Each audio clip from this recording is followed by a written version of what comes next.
Oh hey, didn't see you there. The art of filmmaking is a long and arduous process, from writing a script to gathering necessary materials, directing actors, or even just playing out scenes. It's such a lengthy process that it could take a whole month for one jerk to make a 10-minute video. Movies. Cinema has a long and rich history both on the screen and behind the camera. Today we'll be focusing on the stuff you see. We'll just have to wait on the art of making a movie for another video. And today we'll be talking about anime. Did you really expect anything else? When it comes to animated films, there's a special kind of magic on screen.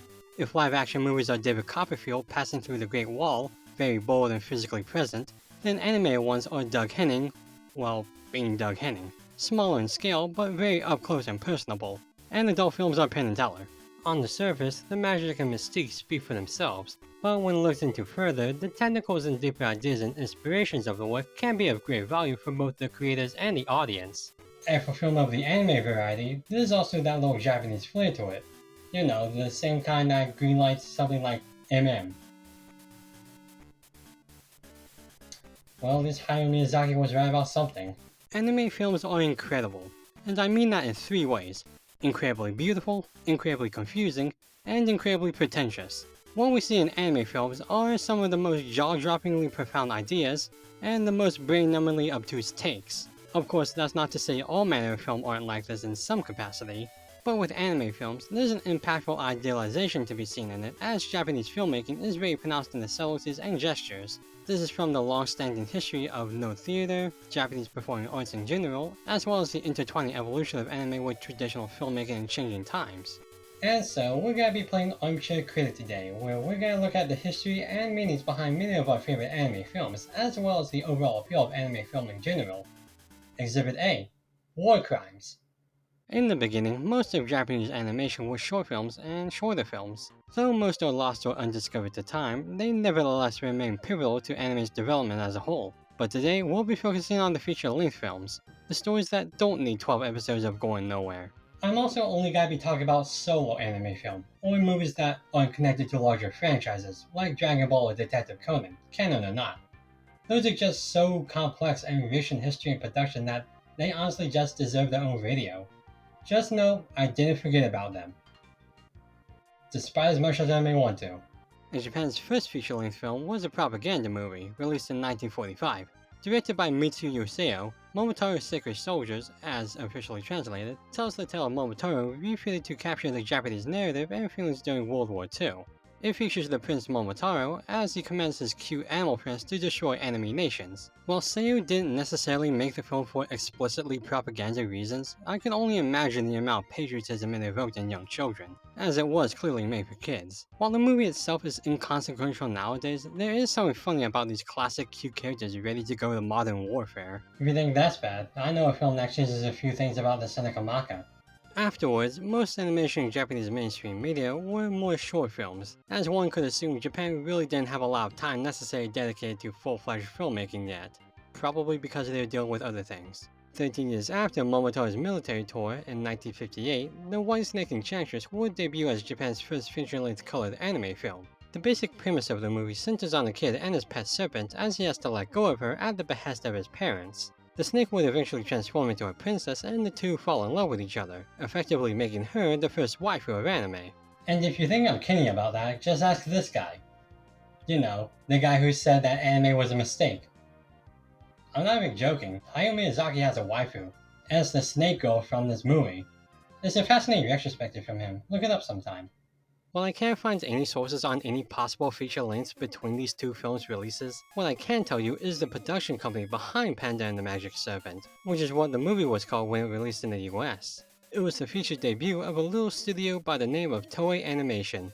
Yes, that Toei. And like with Momotaro, the movie's average, really a product of the times. But it does have a fascinating history between the superlative and the creators behind it. Man, who knew the story between a boy and a special snake had such a rich background to it? But that's not where Toei stopped, because a year later, the next film was about a magic boy, not a magic man. Try to understand. Boo. Magic Boy follows a boy named Sasuke in his quest for vengeance. I mean, if it ain't broke, right? He learns magic through his training arc in order to defeat the witch that killed one of his animal friends. The film certainly has a few things going for it. Firstly, it was the first anime film to theatrically release in America, meaning that in the turnaround, it was many Western people's turn to be exposed to Japan's creation this time. Less deadly, but just as colorful. Yeah, I should probably stop with these jokes. Plus, despite being just a whole year and then some after Whitesnake, it was a situation of here I go again. Boo! The movie's not only better in terms of story and pacing, but the animation and sound design is much more fluid and dynamic. It was definitely more above average than Whitesnake and Enchantress, and had a greater understanding to where animation was heading towards. And heading towards something greater it did, because while Toei's direct involvement with film was fairly steady, it also produced a mania filmmaker, including the aforementioned Hayao Miyazaki and Osamu Tezuka, the former who we'll be addressing later, and the latter who we'll be addressing, well, now. Osamu Tezuka, now widely accredited as the father of modern anime, worked at Toei where one of his stories was adapted into Toei's third feature, Sayuki or Alexander the Great. And to call it Tezuka's story is kind of loose because it's more of a rewriting of Journey to the West. And to call it Tezuka's movie is kind of loose too because it really only had his name attached to it, in the same vein of Disney putting his name on everything. That sure is an adaptation, Walt. But despite Tezuka's quote-unquote involvement with the film, it did get him interested in animation as a whole, and led him to start his own animation studio, Mushi Production, which in turn would produce the infamous anime Ramen trilogy, Japan's first anime movies geared specifically for adults. 1001 Nights, Cleopatra, and Belladonna of Sadness, with Cleopatra holding the moniker as the first feature-length hentai. Yes, Osamu Tezuka, the man behind childhood heroes like Astro Boy and Kimbo the White Lion, also did pornos. I mean, considering the rest of his work, it isn't that surprising, but there is something funny about people who shape childhoods who also form a speck of adulthood too. I mean, I guess he is kind of like Penn and Teller in that aspect. Man, animation is magic.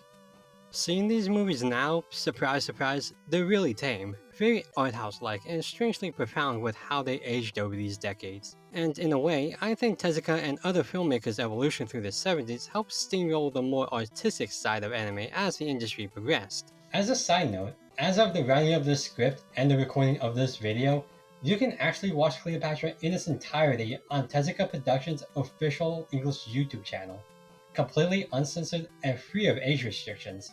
So, I think it's safe to say that we're well past beyond the point of the wild side of the 70s. Moving on, film also saw the rise in career and creativity of a Mr. Hayao Miyazaki, a name synonymous with anime as an art. He's probably one of the first people anyone think of when the subject of anime is brought up. As a young animator, he worked on many shows and films, including The Wonderful World of Puss in Boots, which you may recognize the titular character as Toei's de facto mascot. Not liking the direction the state of his work was going because he always knew anime was a mistake, Miyazaki's first film as director was Lupin III, The Castle of Cagliostro. But we're not talking about franchise-based films, so... You escaped for another day, you smug bastard. Miyazaki's first non-franchise film was Nausicaa of the Valley of the Wind. What a way to start a long, retired, not retired career. The film follows Nausicaa of the Valley of the Wind, as she prepares to protect her home from the outside world that's in an embroiled war for resources and power. Even nowadays, it's a rather impressive piece, really showcasing Miyazaki's talents as a storyteller, director, and writer, as the world got to witness vicariously the themes and creative boundaries he was all about. It also showed that animation could be for both adults and children, not just one or the other, opening the floodgates of what to expect out of the next near half-century. But despite common misconception, Nausicaa is not a Studio Ghibli original. Studio Ghibli wasn't formed until a year after Nausicaa's release. Instead, the film was made by Topcraft, Ghibli's predecessor, but Nausicaa's success was one of the catalysts that helped form Ghibli after Topcraft's dissolvement. And with the introduction of Ghibli, there's a long history with them alone that warrants a separate, more in-depth video later on. But there's no doubt that you know some of their films, at least including Marketable, When Pigs Fly, Ham, Complicity, Depression, and What Do You Mean Princess Mononoke is Not Her Name? And before you comment on the obvious one I'm leaving out, trust me, we'll get to that one. The 80s also saw the revving of one particular film, one that you could argue started a whole revolution on its own, Akira. Directed and created by Katsuhiro Otomo, Akira premiered in 1988, where it garnered the attention of audiences, critics, and filmmakers alike, eventually becoming the animation staple we know today. The film takes place in Tokyo 2019, where the upcoming Olympics takes a backseat to an apocalyptic hellscape of death, panic, riots, and general discord. And now, the top 5 jokes I can make about this setup. Number 5. That's how you know it's a work of fiction. Number 4. Apparently, Ultimo met Matt Groening before he went to work on The Simpsons. Number 3. They do say that art imitates life. Too bad it gave us a recession and not this cool ass bike. Number 2. Metafiction was always my least kind of favorite fiction, and now I know why. Number 1. Who knew Tetsuo's visions were so on point? No wonder they were driving batty. Thank you. And now, back to the mental anguish. The story itself follows Kaneda, a rough and tumble biker, and his friend Tetsuo, who experiences migraines after a crash, with other symptoms of telekinesis, prophetism, and unquenchable rage. He just really needs an aspirin, like the one on Kaneda's back. Or Akira, I guess. So Tetsuo's search for the mythic Akira and Kaneda's search for Tetsuo lead them both to a huge climax at the Olympic Stadium. The thematic build of Akira of life, hatred, government rule, the state of society, and existentialism among others, paired with the sheer suspense held in the surreal and tightly focused animation, makes the film incredibly grotesque and resonating on numerous facets found in the real world.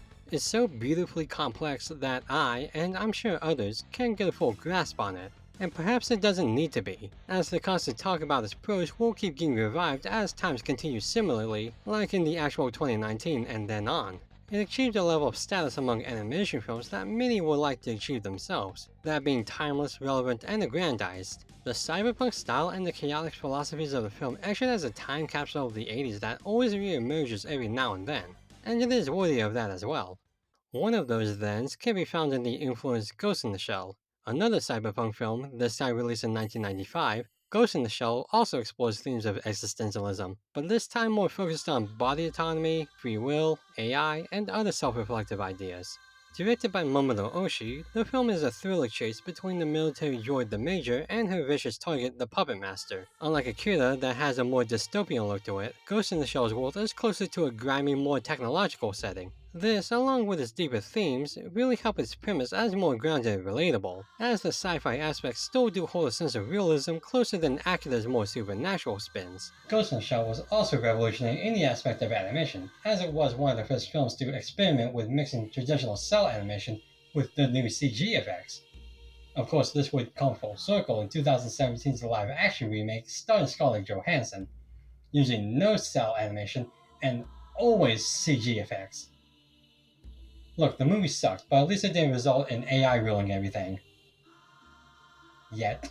The film is a landmark in sci-fi anime, and really encapsulates the 90s cyberpunk aesthetic as well as the 90s animation look in general. It's a great film that's hard to wrap your head around, kind of like Satoshi Kon's works. Nailed it.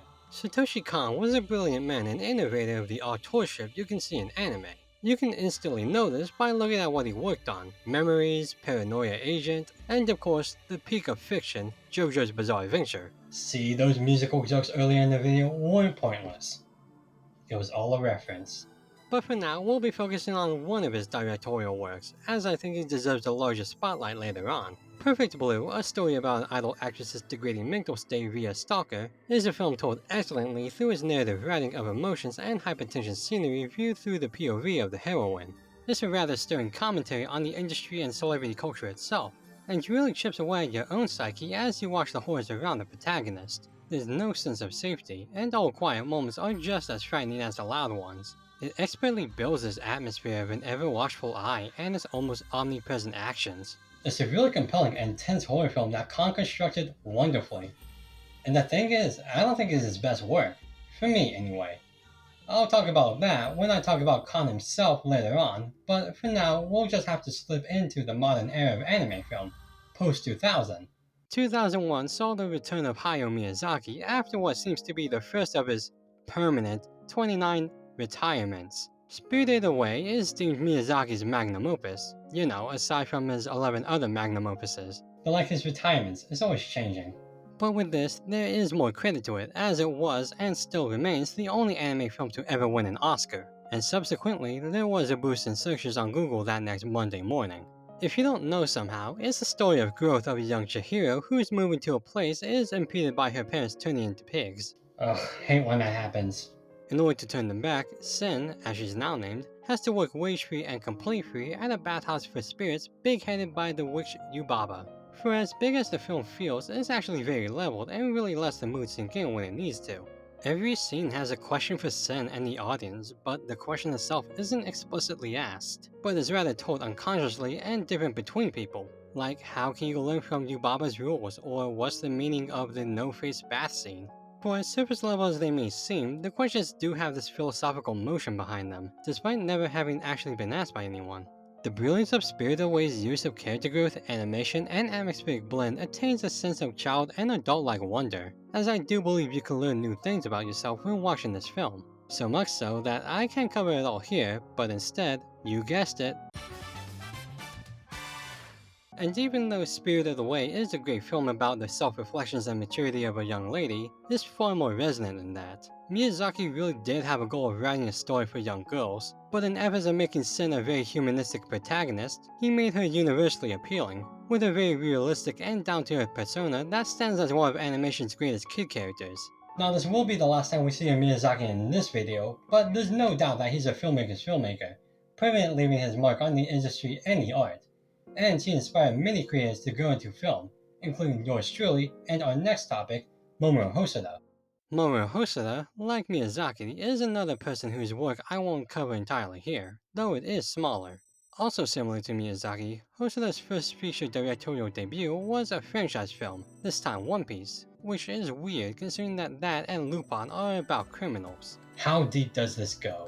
And again, Hosoda's next film would be original and make his mark in the industry. The Girl Who Left Through Time, which centers on a girl who time travels to the past numerous times to fix her life and others, that quickly and intensely backfires on her, is a great, confusing film about a girl's growth, albeit with more emotional and sympathetic qualities to it. And while the film has a great lead, the rest of the characters are kinda bland. That is not true for Summer Wars, which is Hosoda's next film. Summer Wars follows a large family of various personalities plus their very out-of-water protagonist fighting against a computer virus threatening to set up bombs globally, which is oddly close to the plot of Digimon the movie, which Hosoda also worked on. Again, there's a connection here. The cast in Summer Wars is much more vibrant and fun, albeit not seen as much. But between this, The Girl Who Left Through Time, and Hosoda's other films, there is a general connecting theme of relationships, both familiar and friendly, and they're portrayed rather well in these fantastical but emotionally balanced setups. And I think that's where the anime film of the 2000s to 2010s really kicked off to a different era, one of relationships, between Ghibli films like From Up on Poppy Hill, Hosoda's movies like Wolf Children, and the extraneous films out there like 5 cm per second, Patama Inverted, and Giovanni's Island, with a few outliers like Paprika and Redline. Movies of this era really embrace the themes of relationships and such, as you can still see them today in movies like A Silent Voice, I Want to Eat Your Pancreas, and Drifting Home. But I think the pinnacle, the one everyone thinks of, is the last film we're talking about today, Your Name. Written and directed by Makoto Shinkai, Your Name follows the intimate body swapping between two high schoolers, a boy in the city and a girl in the village. As the two communicate, they find a newfound appreciation for their own lives and the sparking friendship they develop with one another through their unorthodox communication method, and it's beloved by pretty much everyone who sees it. That is except for one. Can you guess who? That's right, this jackass. Now, let me make it clear that I don't hate this film. I actually do think it is a well above average. But I also think it is a bit overrated, and that's mainly due to the problems I have with the second half of the film. But with that said, there is stuff I genuinely like about it too, like the chemistry between the leads and the gorgeous animation. So please put away the tomatoes and torches. In addition to that, it shows that Makoto Shinkai is here to play, as not only is the film critically and financially acclaimed, but Shinkai's other works follow suit, really exploring the different layers of his thematic tackles, being the metaphysical connection of people and the emotional and intellectual bonds of them. And that's where we are currently in anime film history. And as more history is being made, I still stand by the idea that movies are magic. For as convoluted and brain-twisting as they may get, they're also inherently charming and unapologetically human. I have no doubts that we'll reach further as new ideas, technologies, and hands work to lift the art of animation filmmaking even higher. From where we started to where we are, it's nothing short of a wonder that such beauty and ugliness can evoke so much discussion and content, to a point where I have to make more videos on specifics. And make more I shall, as this reel is finished temporarily while we wait on what's next in store for us. And that is a very brief, very condensed rundown and analysis on some of anime's feature films. And though we will come back to the topic eventually, numerous times, right now I'm content with the stuff that's currently on my watch list. And I hope I managed to open your eyes to the great history of movies, makers, and motifs. Always changing, but still very anime. But now, if you'll excuse me, I need to take a few weeks to edit this video, like the jerk I am.